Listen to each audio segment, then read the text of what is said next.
అవకాశం లేదు. సీతమ్మగా వచ్చినప్పుడు రామచంద్రమూర్తి అయితే నరుడిగా వచ్చాడు కాబట్టి తతస్య ద్వాదశే మాసే చైత్రే నావమికే తిథౌ నక్షత్రేదితి దైవత్యే సోచ్ఛ సంస్థేషు పంచషు గ్రహేషు కర్కటే లగ్నే వాక్పతాం ఇందునా సహా ప్రోద్యమానే జగన్నాథం సర్వలోక నమస్కృతం అని 12 నెలలు కౌసల్య గర్భవాసం చేసి ప్రభవించినవాడు రామచంద్రమూర్తి.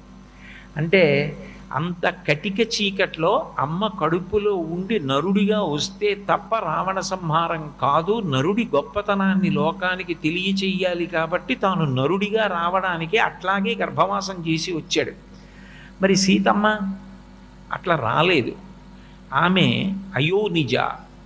ఆమె భూమిని జనక మహారాజు గారు దున్నుతుంటే తనంత తాను పైకి లేచింది.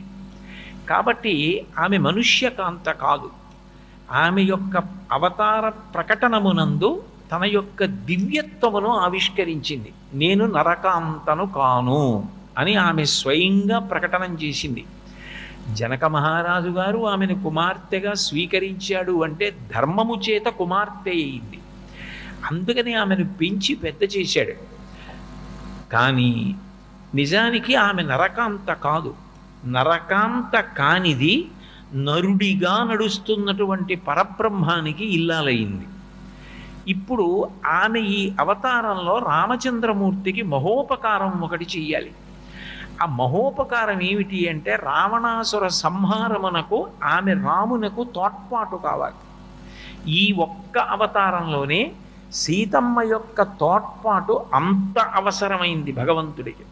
పురుషస్వరూపంగా ఆయన ఉంటే స్త్రీ స్వరూపంగా మాయాశక్తి స్వరూపిణి అయి ఆమె రావణ సంహారంలో రామచంద్రమూర్తికి అంత గొప్పగా పక్కన కలిసి నడవవలసిన అవసరం వచ్చింది.